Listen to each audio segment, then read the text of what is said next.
Hi all, this is Kat Rocha, Editor-in-Chief and CEO of 01 Publishing.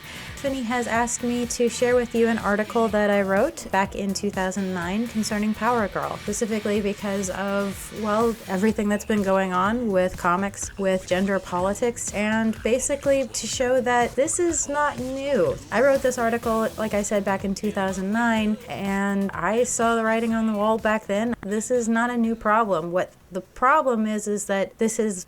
Let me just jump into the article. Power Girl, what the fuck? Growing up, as I did, an awkward tomboy teen with big breasts and absolutely no interest in being girly, finding female role models I could relate to was nearly impossible when it came to film and television. Throughout the 80s and 90s, if a woman was tough, she was always shown as a bra-burning dyke or made approachable by way of a strong maternal instinct. Terminator 2, Red Sonja, Aliens, these films are remembered for their strong female leads, but think about it. Were any of these women kick-ass simply for the sake of being kick-ass? No, Ripley was a motherly protector, Sonja an avenging man-hater, and Sarah Connor a little of both. And as much as I enjoy these films, I can't say I identified much with any of these so-called feminist role models. Someday, maybe, the rest of Hollywood will figure out feminine strength has nothing to do with being a frigid harpy, but I'm getting ahead of myself. So yeah, for me, the media's portrayal of strong women remains lackluster at best, and when it came to portrayals of women who shared my particular bra size, it absolutely sucked. Television, movies, even novels. If a woman has a D cup or more, she is automatically a slut, a buffoon, or worse, the resident bubblehead foil for the plain Jane to make look stupid. It's no wonder beautifully endowed actresses now routinely hack off their breasts to improve their marketability in Hollywood.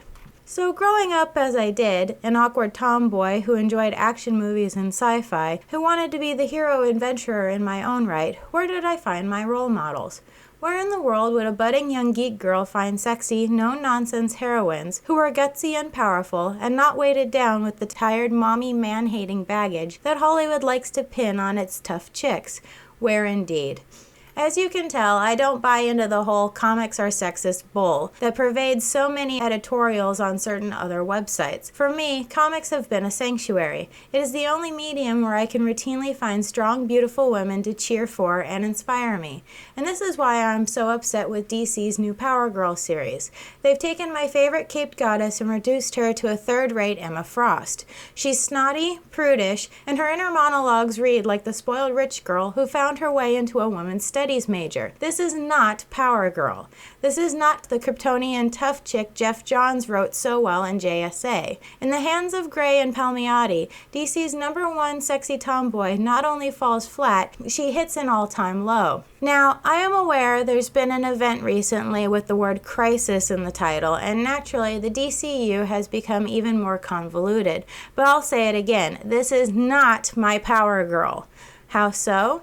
Why not start with the most obvious? Power Girl's bountiful chest, or more specifically, how it is handled under Gray and Palmiotti. Right out of the gate in issue 1, they've got Karen bad-mouthing a young man, a nice guy no less, just because his eyes wandered southward for a moment and noticed those huge cans of hers, which just happened to be packed into a cleavage-revealing top that's cut just above the nipples. Being a woman with a sizable rack myself, I can tell you this is the biggest load of crap I've seen in a while. It's a cheap shot. It's completely out of character for Karen, and smacks of the kind of thing, quote, sensitive men equate with being a strong female. For the record, gentlemen, strong women aren't afraid of their sexuality. They don't need to put down men who find them attractive. Only the most insecure of females would flaunt their goods in a low-cut top and then complain at the first hint of notice. This, of course, brings me right back to Jeff Johns and his take on Karen. There is a subtle but huge difference between the way the writers handle the same subject. Here's an excerpt from John's JSA Classified when Power Girl notices Jimmy Olsen eyeing her chest at an inappropriate moment. Karen's internal monologue reads, "But he's still a guy. They all take a quick glance down. Some of the women, too." Now let's take a look at a very similar scene in Palmiotti and Gray's Power Girl #1. "I can overlook his staring at my chest. It's something I had to get used to a long time ago. The difference is subtle, but it's an important one. John's Power Girl is stating a fact. She's aware of her attributes. She's aware that men and women find her voluptuous figure attractive, if not downright distracting. She doesn't hold it against Jimmy for noticing. Is she a little annoyed for him taking a peek at an inappropriate moment? Sure, but clearly she doesn't think any less of him. Why? Because John's Power Girl is a woman who is comfortable with her body and has nothing to prove, on that front at least. On the other hand, Palmiotti in Gray takes a similar situation and turns Power Girl into a dismissive, stuck-up jerk. Really, if she's so concerned about people noticing the twins, she should cover the damn things up. There, done, fixed. Now shut up. Really, I think Johns nailed the boob issue best in JSA Classified when Power Girl saved the window washer from falling. You know, the popular eyes up here scene that has proliferated onto nearly every Power Girl fan site on the net. A warm smile and a little good-natured ribbing was all Karen needed to make her point. And by her expression, you even get the sense that she found the whole situation, dare I say, a little cute. But it isn't just the boobs. If it were, maybe I'd be willing to give Gray and Palmiotti a pass. But no, it gets worse. Much worse. Not only do they turn Power Girl into a snotty prude, Gray and Palmiotti then fall back on the most predictable of plot devices for a female hero. A megalomaniac nemesis who also happens to be a raging sexist. In fact, Gray and Palmiotti are so sure this plot device is still fresh, they give us not one, but two, yes, two sexist Neanderthals for the audience to hate. And just for good measure, to ensure no one misses that they're making a feminist statement, one of these sexist men actually happens to be an ape man.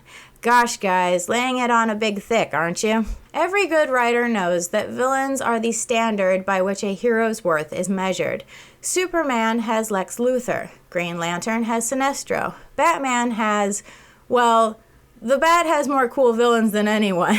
Who does Power Girl get? The dollar store version of Gorilla Grodd. You want to talk about sexism? This is sexism. This is freaking Power Girl, a member of the JSA, a full-powered Kryptonian. This woman can hold her own in a knockdown, drag-out fight with Black Adam.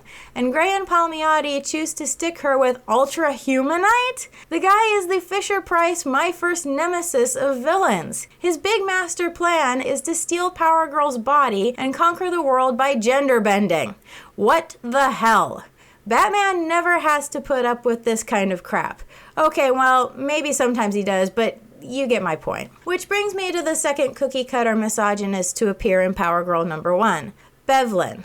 Please, can somebody tell me why is this guy in this book at all? He is such a cliche, he doesn't even qualify as an actual character. Far as I can tell, Bevlin's only function is to be the stereotypical sexist white guy in a scene that could have been ripped straight from the Lifetime network. I mean, Karen actually says to him, "Get out and take your sexist nonsense with you." Seriously? What the hell is this? Gray? Palmiotti? Stop for a minute. Think about who you're writing for. This is Power Girl. This is the woman who offered to introduce ISIS to her fist. And the best you could come up with is, take your sexist nonsense with you? Guys, did your brain slip out? Did you suddenly think you were penning an Ally McBeal episode? I guess what it all comes down to is this. I expected more from a standalone Power Girl series. I mean, she's part of the big leagues now. She's got her name as the masthead. And this is how she gets to make her debut? Matching wits with a gender-bending gorilla and a corporate douche? Imagine if this had been The Flash or Martian Manhunter. How about Dr. Fate? Would Dr. Fate ever be pitted against a villain who hates him because he's a man, yet wants his body? I don't think so. Power Girl is female. Yes, she's going to run up against some gender issues from time to time. But this is just, I don't know, embarrassing? If you're going to tackle the gender issue, put a new spin on it. Give readers something we haven't seen before. And most importantly, keep the character true to herself. Strong, sexy, and kick-ass. Like I said before, growing up as an awkward tomboy with absolutely no interest in being girly, Power Girl spoke to me on a personal level. She has all the qualities that make many male heroes awesome, and a few others that are awesome in a uniquely female sort of way. All I'm asking is that she be treated with a little respect in her own goddamn book. Maybe in a few issues, Graham Palmiotti will reveal that Karen is actually a robot, or from Bizarro World, or heck, even a Skrull. We can only hope. So again, I wrote this article back in 2009, and though some things are a little dated, I think my point still stands. Female heroes today are downplayed by the fact that people focus too much on the fact that they're female, and the sexist trope really bogs them down. Stay tuned for part 2 of this installment, in which Kat and I are going to sit down and we're going to discuss why she wrote this article and where we sit today in comics and the current state of the gender disaster that is in Marvel and DC. And then we're going to talk about how this article is what inspired my latest project. So, see you then.